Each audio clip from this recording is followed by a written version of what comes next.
Well, the big story back home, the Sabrimala shrine in South India is set to open its gates to women of menstruating age from 10 to 50 years of age for the first time today after the Supreme Court verdict last month. Now, the gates are scheduled to be reopened at 5:30 p.m. Indian Standard Time, but tension is mounting at Sabrimala with the devotees and Hindu organizations and various political outfits gearing up for a show of strength against the move to implement the Supreme Court verdict. Now, the two women who actually tried to enter the Sabrimala shrine today were stopped by angry devotees as Kerala remained on the edge over the protest against the Supreme Court verdict allowing the entry of women to the shrine.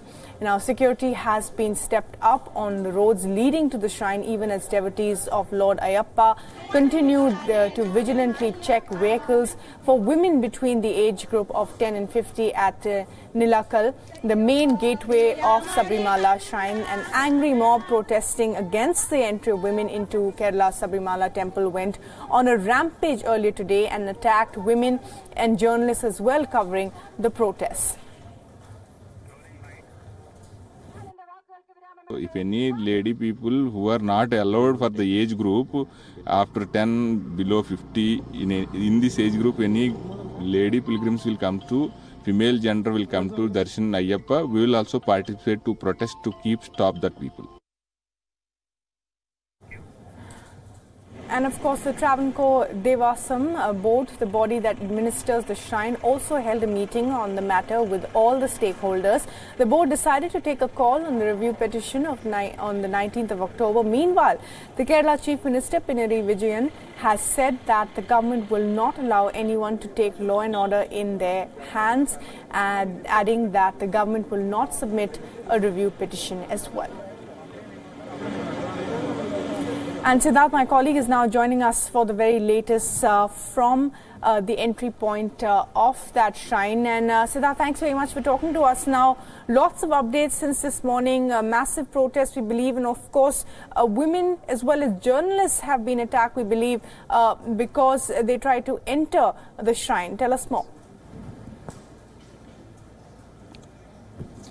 Yes, very well. Now it is faith and popular sentiments versus the law, and then it seems that popular sentiment and faith are having their day because devotees are gathered here at the Nilackal entrance of Sabrimala shrine in the thousands, and all these devotees are dead against the Supreme Court verdict, and they are trying all that they can to ensure that women devotees don't even get past the first entry point towards the Sabrimala shrine. So there were examples of private vehicles and even government buses being checked, and even media vehicles when women journalists were trying to go to the shrine in the age of between 10 and 50. When they were trying to make their way towards the Sabrimala temple, they were not allowed. They were denied entry and asked to go back. So this was the scene over here at Nilackal, and also as we speak, the crowds are pouring in and more devotees are gathering in, and it is significant to also say that the police presence is not as much, and it cannot just measure up to the thousands of people that are gathering to protest against the Supreme Court verdict. Yeah, and Siddharth, that brings me to my second question, because the Kerala Chief Minister has very categorically said that he is going to let the Supreme Court order be, he's going to adhere to it, and therefore isn't the government prepared for this kind of a mass protest, given the fact that thousands of people may turn up this evening? How are they looking at the security arrangements?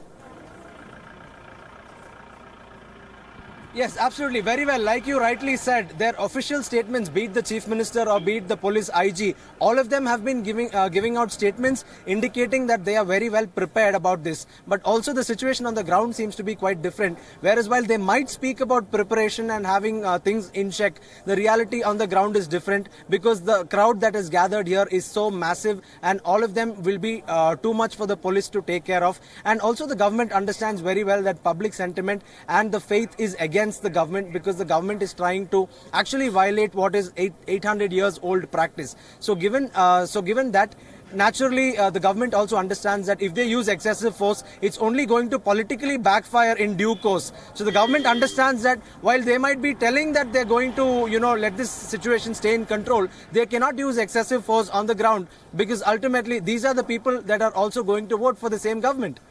Right, absolutely. Siddharth, thanks very much indeed for joining us with the latest there. We will keep coming back to you for more.